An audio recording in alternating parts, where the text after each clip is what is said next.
Muito bom dia, sou o professor Henrique Littaf, do canal Lógica Online. Estamos ao vivo para mais uma aula do preparatório vestibular. No caso, esse vestibular preparatório Enem e também para a Universidade do Estado Macro da Universidade do Estado do Amazonas. Fique à vontade para assistir nossa aula, faça anotações detalhadas. Caso tenha alguma dúvida, mande mensagens através de nossas redes sociais, do Instagram, que é o Lógica Online, e também do nosso site, que é o www.logicaonline.com.br. Dito isso, vamos verificar e começar. O primeiro tópico da nossa aula vai ser estados de agregação da matéria e depois propriedades das matérias. Esses são os tópicos da aula de hoje. Na segunda parte, nós vamos ter também o material de preparação, separação, misturas e separações de substâncias, mas eu já deixei esse material preparado e gravado. Nós aprendemos, lá desde o ensino fundamental, que existem os estados de agregação da matéria. E esses estados estão presentes no nosso dia a dia. Você tem a água no estado líquido, quando você ferve, você tem a água no estado de vapor, e o gelo que você coloca lá na sua Coca-Cola, ela está no estado sólido. Então, a mesma substância, ela se apresenta em estados diferentes, ou, a maneira correta de falar, que é estados de agregação diferentes. Esses estados de agregação podem ser relacionados para o que nós chamamos de mudanças de fase, que são colocados dessa forma. Aqui eu tenho sólido, aquece, vira líquido, aquece, vira vapor. Pelo menos por enquanto, eu não estou falando no sentido de, como se diz, estado gasoso. Já vou explicar por que essa sutil diferença. Essa passagem, que nós chamamos de passagem do estado sólido para o estado líquido, essas passagens recebem nomes especiais. Vocês vão ter que lembrar. Passagem do estado sólido para o estado líquido chama-se fusão. A passagem do estado líquido para o estado de vapor chama-se vaporização. A passagem do estado de vapor para o estado líquido chama-se condensação.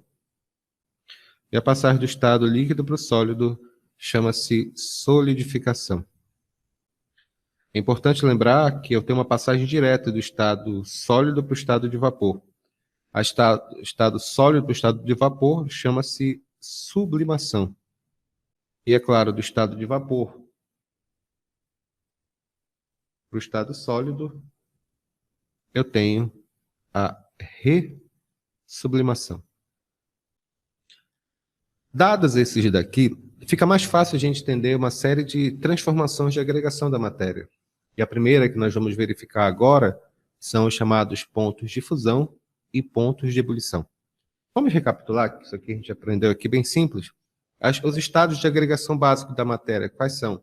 São as passagens que nós chamamos, né? Passagem do estado sólido para o estado líquido, do estado líquido para o estado de vapor, e o contrário, né? Do vapor para o líquido e do líquido para o sólido. No primeiro caso, quando você tem a transformação do estado sólido, estado líquido, estado de vapor, significa que eu tenho necessariamente um que nós chamamos de aquecimento. Você pega o gelo, aquece, vira água, aquece, vira vapor. E o contrário, que é a transformação de agregação no sentido contrário, é o que nós chamamos de resfriamento. Você resfria o vapor que vira líquido, coloca no congelador e ele vira meu gelo para colocar no meu suco. Então, esses são os estados de agregação. Mas esses estados de agregação em si, eles precisam necessariamente ser relacionados a uma determinada temperatura específica. E essas temperaturas, conforme vocês vão aprender agora, elas designam até o tipo de substância que nós estamos trabalhando. O próximo caso que nós vamos verificar agora, quando eu for escrevendo, que eu vou sempre escrevendo rápido, tem muita coisa para eu falar em pouco tempo, que a nossa aula sempre é 1 hora, sempre vamos ter cerca de 90 minutos de aula. Tentem printar dentro do possível. Anotem alguma coisa, é importante alguma coisa que eu falar, mas dentro do possível tentem printar e depois anotar tudo bonitinho, tá ok? Vamos lá. Próximo tópico. Ponto de fusão e ponto de ebulição.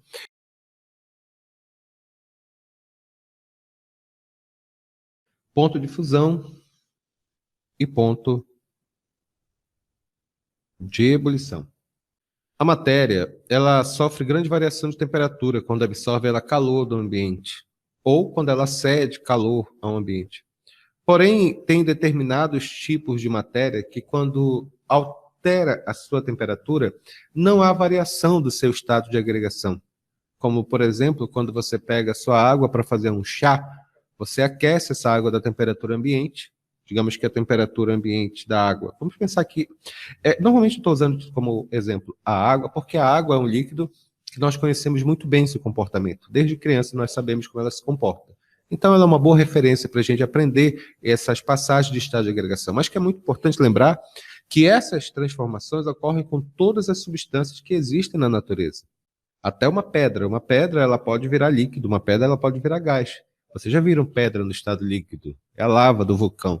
E no estado gasoso é quando a temperatura aumenta mais ainda. Então, essas transformações da matéria de sólido, de líquido para vapor, e o contrário também, elas ocorrem com todas as substâncias que existem na natureza. No caso, a gente está falando da água, porque a água a gente conhece o comportamento dela, a temperatura ambiente. Voltando aqui à história, a água, a temperatura ambiente em laboratório não é uma frase que eu estou inventando, significa um valor, que equivale a 25 graus Celsius com uma pressão de uma atmosfera. Essa pressão chama-se pressão atmosférica normal, que é essa que nós estamos vivendo. A água a 25 graus Celsius, ela está em que estado?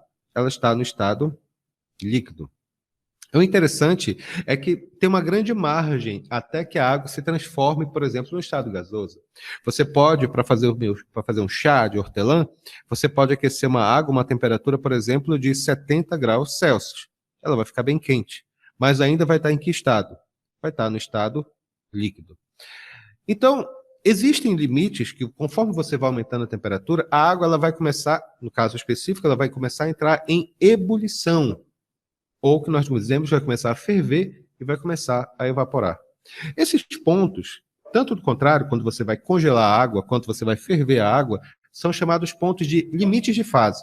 E esses limites de fase são fundamentais para a gente poder entender as propriedades dessa matéria. Eu vou colocar aqui alguns para vocês poderem entender. Aqui vamos colocar a primeira molécula, H2O, a água. A água, a temperatura, ela tem duas características. Primeiro, o ponto de fusão e o ponto de ebulição. O que é ponto de fusão? Ponto de fusão é a temperatura da qual a substância começa a passar do estado sólido para o estado líquido. Eu falei começa a passar do estado sólido para o estado líquido, porque essa transformação, ela não é, de modo geral, né, ela não é instantânea. Você demora, por exemplo, você pega um gelo, você deixa em cima de um pires, a temperatura ambiente, ele vai começar a derreter. Tanto que você vê o gelo se transformando em água no estado líquido. Mas não é instantâneo. A temperatura demora pouco a pouco, porque, como eu lhe falei anteriormente, quando chega numa temperatura superior a 0 graus Celsius, ele começa a derreter. Mas demora. Porque toda substância ela tem que modificar a matéria. Bom, o estado de agregação, no caso específico, né? Isso aqui é ponto de fusão. O que é ponto de ebulição? Deixa eu colocar aqui em cima. Tirem print, tá? Importante. Ponto de ebulição. Ponto de ebulição é a temperatura na qual a substância começa a passar do estado líquido para o estado de vapor.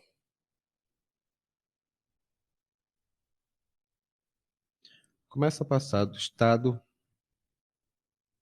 líquido para o de vapor. No caso específico, tanto o ponto de fusão quanto o ponto de ebulição, eles são característicos das substâncias reais, das substâncias puras. Embora a gente vá ver mais tarde qual a diferença entre substância e mistura, é importante lembrar que substância é o tipo de composto que tem as mesmas propriedades o tempo todo, ou seja, não é uma mistura de compostos diferentes. Por exemplo, a madeira ela é formada por uma série de substâncias diferentes, formada por celulose, formada por sais minerais, alguns tipos de metais e outras coisas. Uma barra de ferro, por exemplo, é uma substância pura. Ela é pura porque só tem átomos de ferro presente nela, e a água, não a água mineral, mas uma água de laboratório, por exemplo, a água destilada, é uma substância pura também, porque tem apenas moléculas de água. Então, quando eu falo ponto de fusão ou ebulição, eu sempre me refiro a uma substância pura, ou seja, que só tem aquele tipo de molécula, não tem contaminantes de outros tipos. No caso específico aqui, deixe-me colocar uma pequena tabela para podermos entender esses detalhes. Aqui, relativo aqui à água. A água, eu vou colocar aqui, vou fazer uma tabelinha, tá bom? Ponto de fusão, vou chamar a partir de agora PF, tá? Não é prato feito, tá bom? Ponto de fusão e ponto de ebulição. Vamos colocar aqui esses limites de fase. O ponto de fusão da água é 0 graus Celsius. E o ponto de ebulição da água é 100 graus Celsius. Ponto de fusão, ponto de ebulição. O ponto de fusão, como eu falei, é a temperatura na qual a substância começa a passar do estado sólido para o estado líquido. Significa que, em temperaturas inferiores a 0 graus Celsius... Só um minuto, por favor. Significa que, em temperaturas inferiores a 0 graus Celsius, a água vai ter que estado sólido. Entre 0 e 100 graus Celsius, ela vai estar em que estado? Líquido. E superior a 100 graus Celsius, vai estar no estado de vapor. É muito importante definir isso. Por exemplo, se eu perguntar para vocês, a 25 graus Celsius, que é a temperatura ambiente de laboratório, a água vai estar em que estado físico? Aí você fala, 25 graus Celsius está por aqui. Vencedor, está no estado líquido? É bem simples de relacionar. Observem esse outro caso aqui, olha. Álcool etílico. Álcool etílico é etanol. Esse etanol que nós utilizamos muito ultimamente para limpar as mãos, lavar nossas mãos. O ponto de fusão, vamos lá, colocar. Ponto de fusão, ponto de ebulição. O ponto de fusão do álcool etílico... Deixa eu colocar aqui bonitinho, tá? Ponto de fusão, ponto de ebulição. O ponto de fusão do álcool etílico é de menos 114 graus Celsius. É muito baixo, né? Bem baixo mesmo. Isso explica, em parte, por que não dá, por exemplo, você congelar uma cachaça. Se colocar no congelador uma cachaça, ela não vai congelar. Ou uma vodka, né? Ponto de ebulição. O ponto de ebulição do álcool etílico é de 78,4 graus Celsius. O que significa isso? Significa que em temperaturas inferiores a menos 114 graus, o álcool etílico vai estar em que estado? Sólido. Entre menos 114 e 78 graus Celsius, vai estar em que estado? Líquido. E superior a 78,4 graus Celsius, vai estar em que estado? Vai estar no estado de vapor. Por exemplo, se eu fizer uma mistura de álcool com água, a gente percebe que vai evaporar primeiro o álcool, porque o álcool ele tem ponto de ebulição mais baixo, então ele evapora mais facilmente. Vamos verificar uma outra tabela, por exemplo. Vamos colocar aqui o cloreto de sódio. Sal de cozinha, né? Mesmo raciocínio. Ponto de fusão. E aqui ponto de ebulição. No caso do álcool, do sal de cozinha, nós temos esses valores aqui. Deixa eu colocar. O ponto de fusão do sal de cozinha é de 800 graus Celsius, aproximadamente. E o ponto de ebulição dele é de 1413 graus Celsius. Significa o que é isso? Significa que em temperaturas inferiores a 800 graus Celsius, ele vai estar aqui estado. Vai estar aqui no estado sólido. Entre 800 e 1413 graus Celsius, ele vai estar em que estado? Vai estar no estado líquido. E superior à temperatura de 1413, ele vai estar aqui estado, no estado de vapor. O que significa isso? Significa que para a nossa realidade de temperatura ambiente, que seria 25 graus Celsius, o sal de cozinha que nós conhecemos, ele vai estar aqui em estado. Vai estar no estado sólido. Isso que é bizarro da parte de química. Você lembrar que as substâncias que existem na natureza, elas podem estar em diferentes estados físicos, dependendo das condições que elas se encontram. Ou seja, em planetas diferentes da Terra, as substâncias que nós conhecemos, elas vão estar em estado completamente diferente do que nós vemos no dia a dia. Porque a temperatura e a pressão e as condições em que elas são expostas são diferentes. Isso é muito importante, bem fundamental. Ficou claro o que eu defini aqui? Beleza. Então, dito isso, vamos relacionar um pequeno detalhe. Eu já havia falado anteriormente que essa passagem aqui, a passagem do estado sólido para o estado líquido, chama-se fusão. E, sinceramente, ela é autoexplicativa. É a passagem simples do estado sólido para o estado líquido. Fica mais chique quando a gente está passando do estado líquido para o estado de vapor. Porque, embora o nome seja vaporização, isso não mudou nada do que eu expliquei, do que eu falei, existem 2 casos especiais de vaporização que eu gostaria de explicar, que é cobrado em vestibulares. O primeiro caso chama-se ebulição e evaporação. Deixa-me explicar, por favor. Anotaram? Muito bem, vamos lá. Ebulição e evaporação.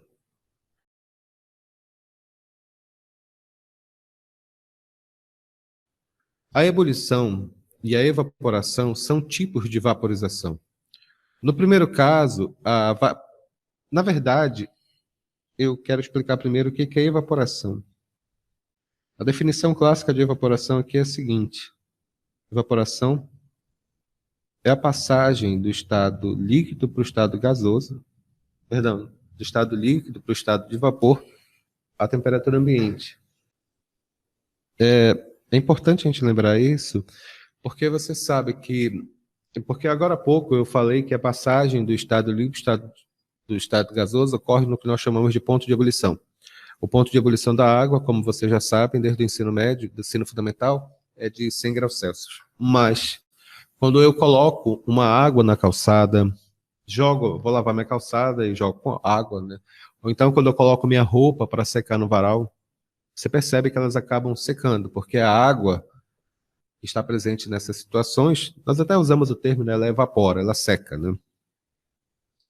Significa que a água ela atingiu a temperatura de 100 graus Celsius? Não, não atingiu, logicamente não. Porque vocês têm que lembrar que uma outra característica das moléculas, que é muito importante, a gente vai estudar mais à frente, mais em detalhes. As moléculas, elas são ligadas por uma espécie de cola. Essa cola são as chamadas ligações intermoleculares.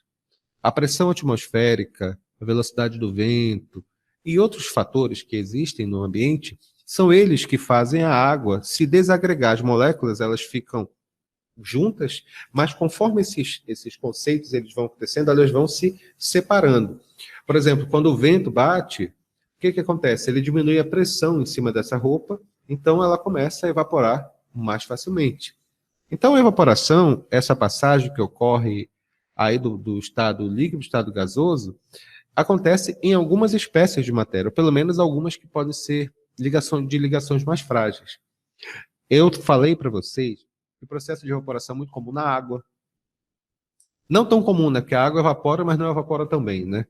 Mas, por outro lado, se você utilizar, olha, álcool, quando você pega álcool e coloca na sua mão, você sente ele evaporando pouco a pouco da sua mão.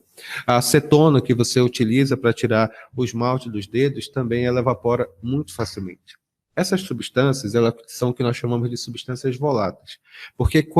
Substâncias voláteis.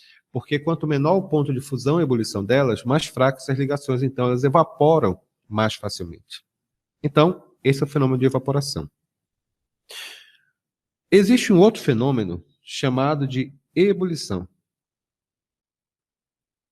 Ebulição é a passagem do estado líquido para o de vapor através de convecção.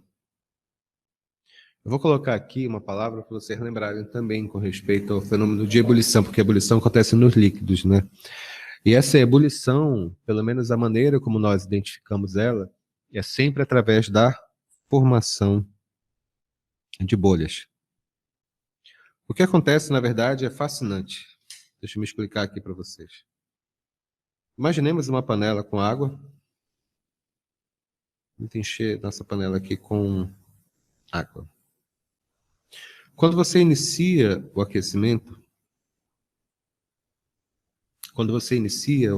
aqui, o que acontece em termos bem práticos é que as moléculas de água que estão aqui embaixo, elas vão começando a ficar aquecidas. Na verdade, em termos bem práticos, a água não é um condutor térmico, sabe, não é um condutor térmico lá muito bom. Então, ela aquece de maneira mais ou menos desigual. Essas moléculas que aquecem primeiro aqui, elas começam a subir. Porque pelo fenômeno de convecção, a gente percebe que as substâncias, quando elas são aquecidas, elas aumentam o volume, isso diminui a densidade delas, o peso, por assim dizer. Então, o que que acontece? Elas começam a flutuar, começam a subir. E as moléculas que estão aqui em cima, inicialmente, elas começam a descer. Esse fenômeno, quando você observa a panela aquecendo, isso aqui forma o que nós chamamos de bolhas dentro dela. Essas bolhas, conforme elas vão sendo formadas, essas bolhas, conforme elas vão sendo formadas, elas formam esse fenômeno de borbulhamento, e quando elas chegam aqui à superfície, elas finalmente começam a evaporar. Esse fenômeno recebe o nome de ebulição. É bem simples mesmo esse detalhe aqui. Isso aqui ocorre quando a água atinge a sua temperatura, né? Atinge a temperatura de 100 graus Celsius, como a gente está falando. Esse fenômeno chama-se ebulição. De fato, isso ocorre em outras situações. Por exemplo, mesmo o ar-condicionado, né? O ar-condicionado ele fica em cima jogando ar frio. Então, o ar frio desce e o ar quente sobe. Ele fica circulando no ambiente, aí fica bem gelado. Então, por isso que todas as vezes que tu pega a palheta do ar-condicionado e gira para ti, está atrapalhando todo o processo de convecção que pode existir. Então, tem que ficar ligado, tá bom? Pessoal, só um minuto, agora que eu percebi um pequeno... Bom, então isso aqui é o fenômeno de convecção. Ah, sim, além desse fenômeno de convecção, tem outro fenômeno aqui muito importante para nós relacionarmos, que é esse daqui, olha, é calefação. Então, recapitulando, calefação é quando, por exemplo, você pega a sua chapinha, aí para ver se a chapinha ela tá quente realmente, você dá uma cuspidinha na chapinha, pega assim, aí joga e instantaneamente a água quando bate na chapinha, ela explode e passa direto do estado líquido para o estado de vapor. Essa situação chama-se calefação. Deixa eu escrever aqui. O que significa calefação? Calefação é a passagem violenta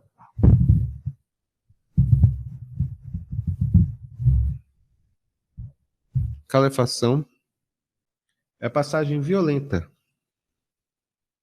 do estado líquido para o de vapor. Então, recapitulando. Evaporação, vaporização é o fenômeno normal, que é o nome geral para a passagem do estado líquido para o estado de vapor. A evaporação é uma passagem lenta. A ebulição é um pouco mais rápida, mas é uma passagem que ocorre com a formação de bolhas. E, finalmente, a calefação é a passagem violenta do estado líquido para o estado de vapor. É bem simples de lembrar. Agora, antes de continuar a explicação na sala e para a próxima parte, deixe-me só explicar um pequeno detalhe que eu havia falado anteriormente. Durante toda a aula, eu fiquei tomando cuidado de não falar estado gasoso, e sim falar estado de vapor. Tem um porquê para isso. Vamos verificar isso agora.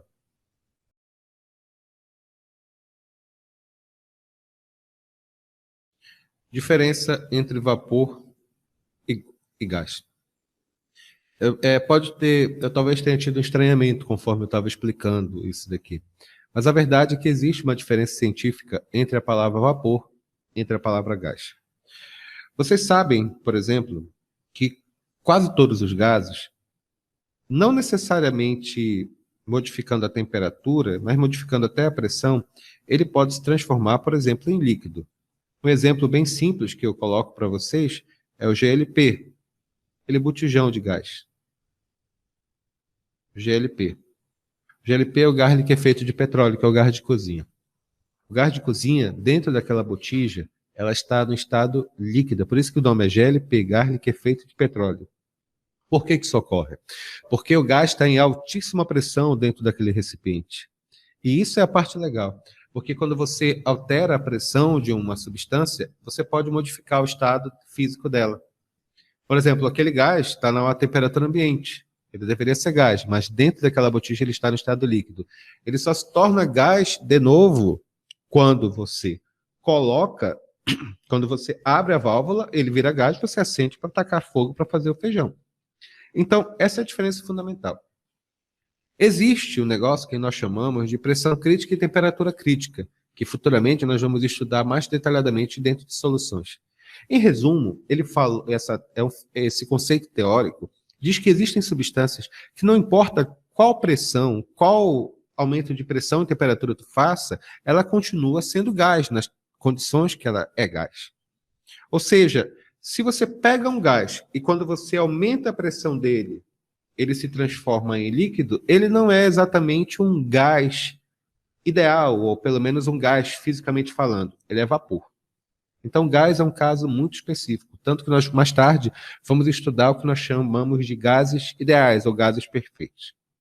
Então, a água, no estado de... quando ela passa para o estado gasoso, nós dizemos que ela está no estado, ela está no estado de vapor. Não porque ela não se comporta como gás, não é isso. É porque se você pegar aquele vapor, pressionar aquele vapor, ele volta a ser líquido mais uma vez. Não é que é interessante?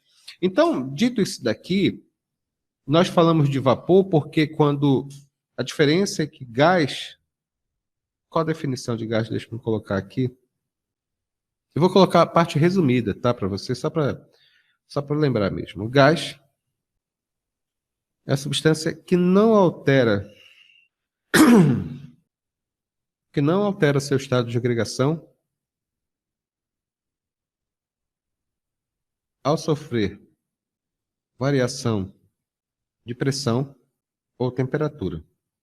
Críticas, né, a gente chama, né?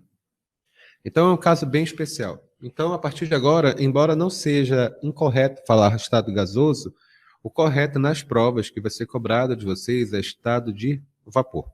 Ficou claro? Beleza. Terminamos essa primeira parte. Não é complicado, é bem simples mesmo. Deixa eu me explicar mais um detalhe aqui.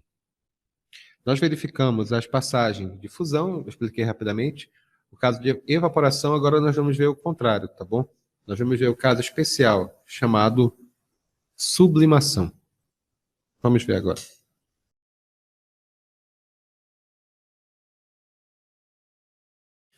Nós aprendemos, tem essas transformações aqui, de sólido para líquido e de líquido para estado de vapor. E eu expliquei quase no final da minha análise que essa passagem do estado sólido para o estado de vapor chama-se sublimação.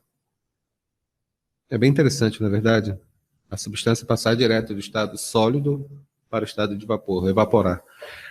O que ocorre, por exemplo, em bolinhas de naftalina. Eu nem sei se vocês conhecem direito naftalina, que é uma coisa mais antiga, mas se colocava no guarda-roupa, por exemplo, ou então perto de livros, para que traças e outros insetos ou mesmo fungo, não estragassem o material delas, né?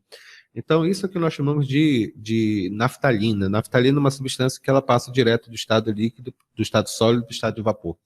O outro exemplo que eu acho que vocês conhecem, não tem aquelas fumaças do show, que fica aquele fumacê todo esquisito? Aquilo ali é gelo seco, né? Que é dióxido de carbono no estado sólido, e quando você joga água nele, ele passa direto para o estado de vapor. Ele joga no estado de vapor, fica aquela água todinha. Existem algumas aplicações muito interessantes do que nós chamamos de estado dessa aplicação da passagem do estado sólido para o estado de vapor. O primeiro caso, que é cobrado em vestibular, que eu gostaria de passar para vocês, é esse processo aqui, chamado liofilização. Para explicar a liofilização, acho que um exemplo é mais interessante. Como fazer café instantâneo. Café instantâneo é aquele café que você apenas coloca Você coloca na água e já dá para tomar, ele não tem aquela borra, né? O que acontece? A primeira coisa que você vai fazer é dissolver o café comum, né, em solvente, como, por exemplo, um solvente parecido com o éter de petróleo. Esse éter de petróleo, ele é filtrado, em que você tira a borra do café. Em seguida, esse filtrado, esse líquido que não tem mais a borra do café, ele é congelado. E, finalmente, quando ele é congelado, você aumenta rapidamente a pressão. O que acontece? O éter evapora e sobra só o pó solúvel, que é vendido. Esse processo, ele acontece muitas vezes, né? Em vários tipos de alimento. É um processo em que você, por mudança de temperatura, você tira rapidamente o líquido e fica só a parte sólida. Ele fica sem água, que nós chamamos de alimento seco.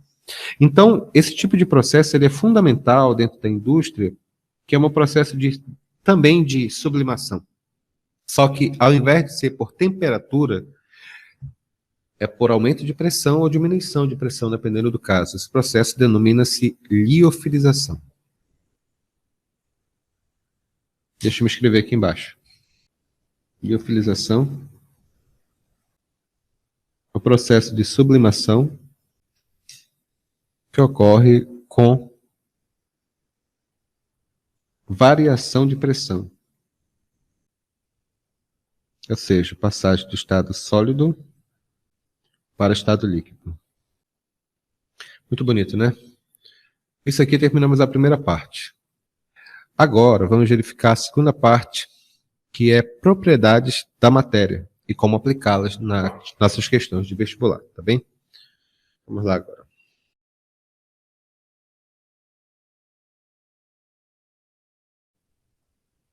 Só um minuto, por favor. Esse tópico aqui especificamente vai ser bem rapidinho, é só para a gente entender alguns detalhes importantes. As propriedades da matéria é como nós identificamos a matéria. E todas elas são relacionadas, né, ao que nós chamamos das propriedades básicas dela. Temos propriedades de grupo, como, por exemplo, se uma substância é ácida, básica, ou se ela é neutra. Então, vamos verificar cada uma delas, tá bom? Primeira propriedade, coeficiente de solubilidade. Coeficiente de solubilidade é a capacidade de uma substância dissolver em outra. Desculpa, eu ia esquecendo de falar uma coisa importante. O objetivo de nós estudarmos nesse momento propriedades da matéria é porque, observando as propriedades de como uma substância se comporta, segundo algumas regras que eu estou ensinando agora para vocês conseguiriam descobrir mais ou menos de onde ela veio, de que ela é feita, que tipo de moléculas ela tem e qual é o comportamento dela. É como se, sabe, como se você conhecesse, meninas, um menino que você gosta e você sabe mais sobre ele, sabendo o tipo de música, como ele trata a mãe dele, como ele se veste, onde ele estuda, sabe? São essas características da pessoa que dá pelo menos um rumo para onde vai aquela pessoa. Em química, nós temos uma análise parecida. E são essas frases mágicas, o coeficiente de solubilidade. Depois a gente vai estudar as propriedades químicas, as propriedades físicas da matéria. Todos esses daqui identificam mais ou menos como aquela substância deve agir e, principalmente, permite que a gente preveja o comportamento dela. Então, esse é o objetivo dessa parte da aula. Então, falando nisso, né, nós temos aqui o coeficiente, nós temos aqui propriedade da matéria, primeiro coeficiente de solubilidade. O que é coeficiente de solubilidade? É a capacidade de uma substância dissolver em outra. Exemplo, toda substância dissolve na outra, ou pelo menos, quando a gente fala dissolver, entenda-se, você pega um copo de água, coloca uma colher de chá de açúcar, mexe cuidadosamente e você percebe que, entre aspas, o açúcar desaparece. Ele não desapareceu, ele continua dentro do líquido, só que disperso, dissolvido. Isso é solubilidade. Existem substâncias que são mais solúveis ou menos solúveis. Por exemplo, nesse mesmo copo de água hipotético, se você colocar uma colher de chá de areia, o que acontece? Você fala, Henrique, pode até dissolver alguma coisinha. Mas na prática eu vejo, por mais que eu mexa lá, posso passar o dia todo mexendo, a água vai ficar no fundo do recipiente. Porque a areia ou é pouco solúvel na água ou não se dissolve na água. Se eu colocar uma moeda dentro da água, vai dissolver mais uma vez. Henrique pode até dissolver alguma coisa que eu não esteja vendo. Mas na prática, a gente observa que o metal dentro da água, ele é insolúvel. Então é nesse sentido que eu estou falando, tudo bem? É que nem o esmalte, que nem o esmalte de unha que você vai tirar. Se você lavar com água mesmo, não vai sair aquilo. No entanto, se você utiliza um solvente, como por exemplo a acetona, e passar no esmalte, ele dissolve as partículas de esmalte e você consegue tirar do seu dedo. Então, alguns materiais, eles são solúveis em outros. Mas só que a solubilidade deles depende da quantidade que você coloca e também da temperatura. Então, deixa eu me escrever isso. De que depende a solubilidade? Em primeiro lugar, a solubilidade depende do tipo de molécula, tipo de substância que nós estamos falando, né? O que mais? Depende também da quantidade máxima que pode ser dissolvida. E, é claro, depende da temperatura. O solvente universal, o solvente padrão que nós utilizamos para entender e relacionar isso é a água. A água é o solvente universal, mas ela não dissolve tudo. Por exemplo, se você colocar uma colher imaginemos um copo com água, um copo desse tamanho aqui, um copo com água, você vai colocar uma colher de chá de açúcar. Mexe completamente, dissolve, aí você fala, dissolve. Aí você vai colocar 20 colheres de açúcar nesse copo d'água. Vai dissolver completamente? Aí tu fala assim, Henrique, dissolve uma parte, mas não tudo. Porque o coeficiente de solubilidade é a quantidade máxima que tu consegue dissolver numa determinada quantidade padrão de solvente. De novo, o coeficiente de solubilidade também é a quantidade máxima de substância que você consegue dissolver em uma determinada quantidade de água. Essas solubilidades, elas não são infinitas. Quer dizer, de modo geral, não são infinitas. Outra questão importante com respeito à solubilidade é a questão da temperatura. De modo geral, meninas, quanto maior a temperatura, de sólidos, quanto maior a temperatura, mais solúvel ela se torna. Quanto maior a temperatura, mais solúvel ela se torna.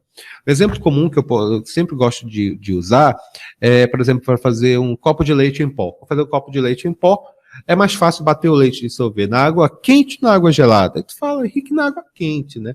Porque na água quente, as moléculas, elas têm mais energia, elas ficam mais vibrantes e, portanto, elas conseguem se dispersar de maneira mais eficiente. De fato, isso é fundamental para fazer o processo de solubilidade. Essa solubilidade, ela é diretamente proporcional à temperatura. Eu vou colocar aqui uma pequena tabelinha, uma tabela de solubilidade de açúcar comum, para a gente poder entender isso daqui. Mas antes, deixa eu me explicar só um detalhe sobre coeficiente de solubilidade que é muito importante, tá bom? Muito bem. Uma outra definição de coeficiente de solubilidade, essa daqui. Coeficiente de solubilidade é a quantidade máxima de soluto que você pode dissolver em um solvente. Pode ser dissolvida em um solvente. Por exemplo, aqui, vamos colocar aqui, fazer um gráfico de temperatura pelo coeficiente de solubilidade. A partir de agora eu vou chamar de CS, tá? Não é Counter-Strike não, tá? CS. Vou colocar aqui umas temperaturas aqui aleatórias, 0 graus Celsius, depois 10 graus Celsius, 0 graus Celsius, 10 graus Celsius, aqui 20, 30 graus Celsius. Tá bom, já chega. Mais uma, só para ficar mais chique. E 40 graus Celsius. Nessa situação aqui, você percebe os coeficientes de solubilidade para a substância. A 0 graus Celsius, esses valores aqui são meio inventados, tá bom? Que eu não lembro exatamente em detalhes, mas é só para a gente ter uma relação. Em 100 gramas de água, 100 gramas de água é um bichinho assim de água. Em 100 gramas de água, eu consigo dissolver aproximadamente 17 gramas de açúcar a 0 graus Celsius. Em 10 graus Celsius, eu consigo dissolver 19 gramas de açúcar. A 20 graus Celsius, eu consigo dissolver 20,3 gramas. E a 30 graus Celsius, eu consigo dissolver 23,8 gramas. E, finalmente, a 40 graus Celsius, eu consigo dissolver 27 gramas. O que você percebe aí? que conforme você vai aumentando a temperatura, isso aumenta a solubilidade de uma determinada substância. Isso aqui é bem interessante, porque a gente aprende que a solubilidade dele aumenta com a temperatura. Uma palavra de cautela. Essa regra, de modo geral, se aplica a sólidos. Quanto maior a temperatura, maior a capacidade de uma substância se dissolver em outra. No caso, pode ser na água ou em qualquer outro solvente. Mas isso não é válido para gases. Gases, não se preocupe, a gente vai estudar isso mais em detalhes dentro de soluções. Mas apenas para relembrar, gases é o inverso. Lembrete. Lembrete de Coca-Cola, tá? Gases. Quanto maior a temperatura, menos solúvel ele é. Quanto maior a temperatura, menos solúvel ele é. No caso da Coca-Cola, é bem fácil de lembrar, porque a Coca-Cola, conforme ela vai esquentando, ela vai liberando gás. A resposta é simples, o gás já estava lá. Ele está sendo liberado porque, conforme vai aumentando a temperatura, o gás se torna menos solúvel. E, portanto, ele vai sendo liberado. É por isso que Coca-Cola quente é tão horrível, porque ela vai liberando todo o gás. E sim, tua avó estava certa. Se você vê a coca espumando assim, porque ela está quente mesmo.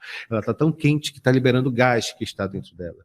Na fábrica, para você injetar gás carbônico na água, que já é uma coisa complicadíssima, você tem que baixar muito a temperatura e aumentar a pressão. Isso faz o gás se dissolver mais facilmente no líquido. Quando você abre a Coca-Cola, imediatamente ela começa a perder essas características. Ficou claro que eu expliquei? Ficou claro que eu falei? Beleza aqui. Bom, dito isso aqui, vamos verificar o pequeno tópico agora com respeito à parte final da nossa aula, com respeito à parte básica de entender o que é uma substância pura, o que é uma mistura. E mais tarde vocês vão ver na nossa aula gravada, que inclusive já está na nossa plataforma, os processos de separação dessas misturas. Vamos ver isso agora.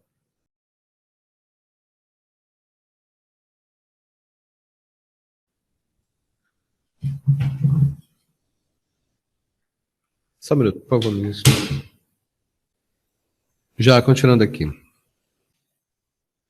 Nós estudamos essas propriedades das matérias. Nós explicamos o que era coeficiente de solubilidade. Nós verificamos algumas propriedades gerais que podem existir dentro dela. Vamos definir primeiro o que significa substância, tá bom?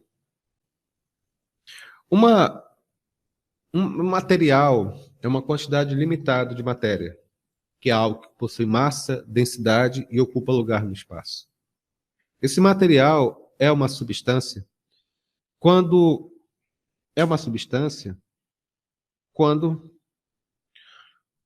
possui todas as propriedades físicas e químicas definidas e invariáveis, analisadas na mesma pressão e temperatura. Não existem, é muito importante lembrar disso, não existem duas substâncias exatamente iguais. E para a gente poder entender isso, eu queria colocar alguns exemplos de substâncias que eu estou falando. Podemos colocar aqui água destilada. Não confunda com água destilada com água mineral, tá bom? Água mineral, na verdade, é uma mistura.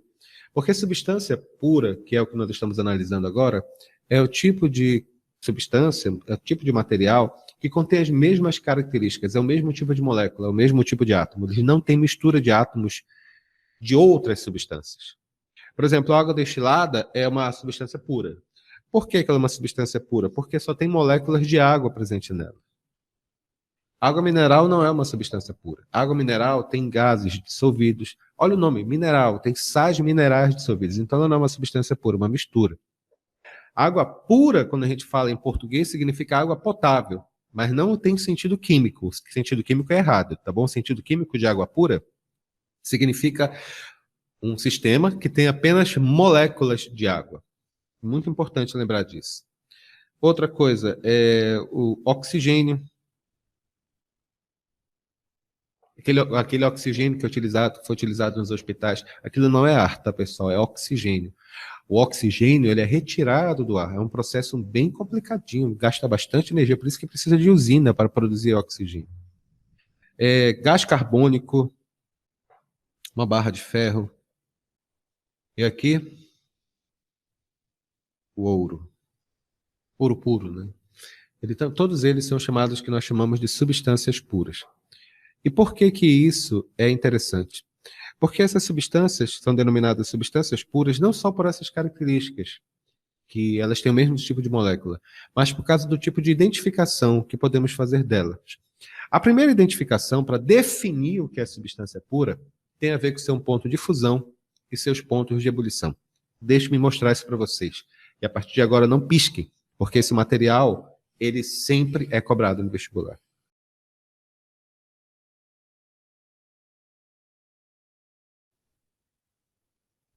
Aqui, gráficos de mudanças de estado de agregação. Esses gráficos de mudança de estado de agregação diz o seguinte, a teoria básica dele.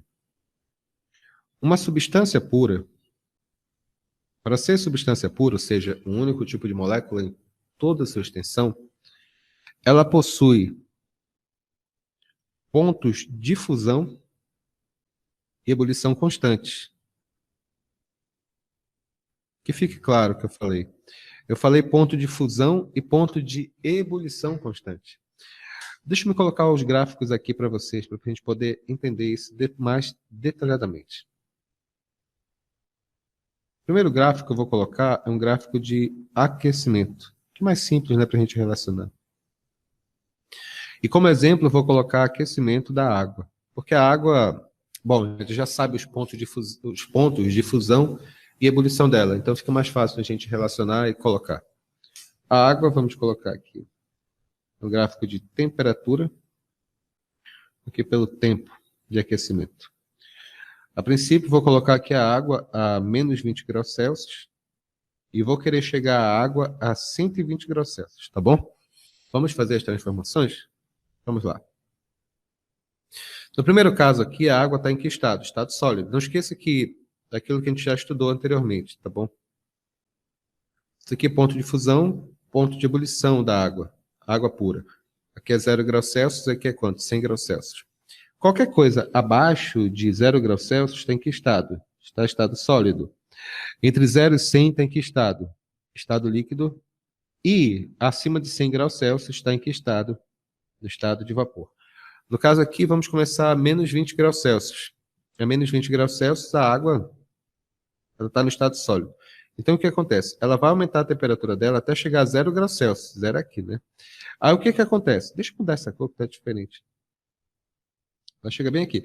Quando ela chega bem aqui, ela começa o que nós chamamos de limite de fase. Limite de fase, que no caso é 0 graus Celsius, é a temperatura na qual a água começa a passar do estado sólido para o estado líquido. Que fique claro, ela começa, não é instantâneo, ela começa a passar do estado sólido para o estado líquido. Então, aqui tem que estado? Sólido. E aqui, nesse ponto, tem que estado? Está estado sólido, mas líquido. Lembre-se disso daí. Imagine um copo com gelo, deixado em cima da sua mesa. Por mais que demore, o que vai acontecer? Ele, pouco a pouco, vai começar a derreter. Mas não derrete instantaneamente. Ele, pouco a pouco, se transforma em água. É como você tirasse o gelo do congelador. Ele está numa temperatura abaixo de 0. Quando você coloca em cima da mesa, a temperatura do gelo vai começar a aumentar, até chegar a 0. Respira! Chegou em 0 graus Celsius, ele começa a derreter.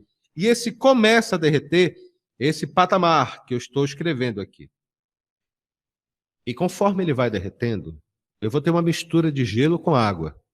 Só que a temperatura, em termos ideais, é claro, no sistema isoladinho, tudo bonitinho, a temperatura é constante, 0 graus Celsius. Ou seja, enquanto você tem água e gelo no seu copo, a temperatura, teoricamente ali, é de 0 graus Celsius. Mas tem uma hora que todo o gelo vai derreter. E quando todo o gelo derreter, ele vai chegar no próximo patamar. Ele vai ficar no estado líquido. E você vai aquecendo, até chegar nesse ponto aqui. Nesse ponto, a água, em todo esse momento, está aqui no estado líquido. Mas quando chega aqui, deixa eu aumentar isso aqui nessa tabelinha.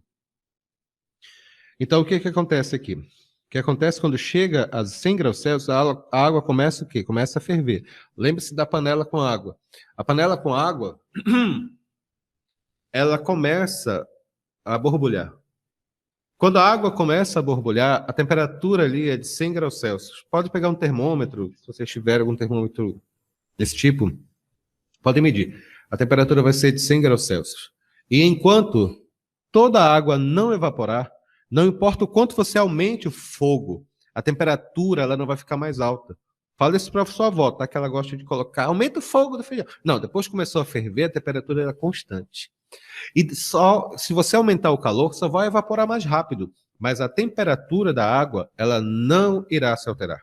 Então, por isso que ela é uma substância pura, porque ela tem essas características, sabe? Então, nesse novo patamar, que é de 100 graus Celsius, o que ocorre? A água, ela começa a passar do estado líquido para o estado gasoso. Ou, desculpa, do líquido para o estado de vapor. E coexistem, nesse limite de fase, o estado líquido e o estado de vapor. E continuará essa temperatura, e continuará existindo esses dois estados físicos enquanto a água estiver fervendo. Mas tem uma hora que a água vai parar de ferver. Perdão, tem uma hora que a água vai deixar de ferver porque ela vai evaporar completamente. Nesse caso, ela vai estar aqui estado de vapor. E o estado de vapor, você sabe, né? Vai embora. Ficou claro aqui? Então, todas as vezes que você vê um gráfico, senhores e senhoras, que tem esses dois limites, o ponto aqui, ponto de ebulição, e para cá, o ponto de fusão, que são esses limites de fase, todas as vezes que vocês examinarem isso no gráfico, significa necessariamente que isso é uma substância pura. Então, isso aqui que eu escrevi, isso aqui que eu ensinei para vocês nesse momento, significa o quê? Isso aqui é o gráfico de substância pura. Lindo, não é verdade? Não, fala a verdade, não é que é lindo isso daqui? Portanto, caso não tenha essas características dentro do gráfico, vai ser uma mistura. E eu acho que já ficou claro o que significa mistura para vocês. Mistura, vamos lá, próximo tópico final da nossa aula.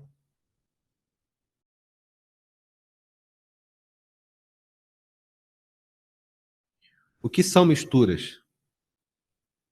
Mistura é a união de duas ou mais substâncias puras diferentes. Simples, né? Exemplo de mistura, nós podemos relacionar aqui o aço que nós utilizamos. É uma mistura de ferro mais carbono. O petróleo que nós utilizamos. O petróleo é mais complicado. O petróleo é uma mistura complexa de centenas de hidrocarbonetos. O granito, a nossa mesa de granito. O granito, ele é feito de carbonato, de cálcio, quartzo, mica, todas essas substâncias. E, claro, o ar atmosférico, esse ar que nós respiramos. O ar atmosférico, ele é feito de uma mistura bem complexa de gases, né? 78% de gás nitrogênio, cerca de 16% de gás oxigênio, e o resto são CO2 e outros gases que existem na atmosfera. Então, isso são misturas.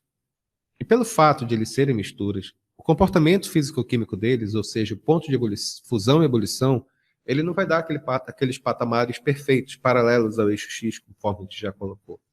Ele varia. Ele varia. Então, dito isso, como é que é o gráfico de uma mistura? Como é que eu identifico uma mistura nesses gráficos? Desse jeito. Gráficos de ponto de ebulição, ponto de fusão, de misturas. Ele começa assim, olha. Vocês estão percebendo? Eu não consigo definir paralelo ao eixo X, ponto de fusão e ebulição. Porque os pontos onde deveria ter o eixo, o patamar paralelo, ele não está, ele é todo inclinado, é todo doido. Nessas situações, nós observamos que, como não existe delimitado ou definido ponto de fusão e ebulição, olhando para o gráfico, nós verificamos que isso aqui é uma mistura. Por que que ele é uma mistura? Porque não há patamares definidos, de ponto de ebulição, ponto de fusão e ebulição. Ponto de fusão e ponto de ebulição. Henrique, é só isso? Na verdade, tem uns casos especiais que eu gostaria de explicar para você, só para a gente encerrar isso daqui. Existem dentro das misturas 2 casos especiais que podem ser cobrados em termos de vestibulares para vocês. São os casos de misturas que nós chamamos de misturas eutéticas e misturas azeotrópicas. Vamos dar uma olhada aqui. Mistura eutética, mistura azeotrópica. É bem fácil de lembrar. A mistura eutética é aquela que tem ponto de fusão constante. Apenas. E a mistura azeotrópica é aquela que tem ponto de ebulição constante. Apenas. Por favor, não se confundam. Substância pura, né, que a gente estudou na primeira parte, ela tem ponto de fusão e ponto de ebulição constante, sempre. Essas misturas especiais que eu estou falando, mistura eutética, mistura azeotrópica, elas têm ponto de fusão constante e ponto de ebulição constante. Ponto de fusão constante e ponto de ebulição constante, respectivamente. Examinemos os gráficos. A mistura eutética é a mistura de sólidos. É bem comum a gente lembrar isso em soldas. Aquela solda que se coloca em eletrônico é uma mistura eutética. Por exemplo, ela é feita de cádmio e também ela é feita de bismuto. Ela é bem interessante mesmo. Funciona assim. Gráfico de temperatura. Tá vendo aqui, olha, na mistura eutética, esse patamar aqui, ele é paralelo ao eixo X. Então, isso aqui indica que ela tem ponto de ebulição constante. E o resto é tudo doido, né? Na mistura azeotrópica, temperatura pelo tempo aqui. Na mistura azeotrópica, você percebe que aqui, olha, você tem o ponto de ebulição todo doido, mas o ponto de... Desculpa, isso aqui é ponto de fusão, desculpem, tá? Aqui é ponto de fusão, tá? Ponto de fusão constante. Na mistura azeotrópica, eu tenho ponto de ebulição constante. Então, essas são as características, os casos que nós vamos lembrar, tá bom? Não é muito complicado, então vamos verificar aqui.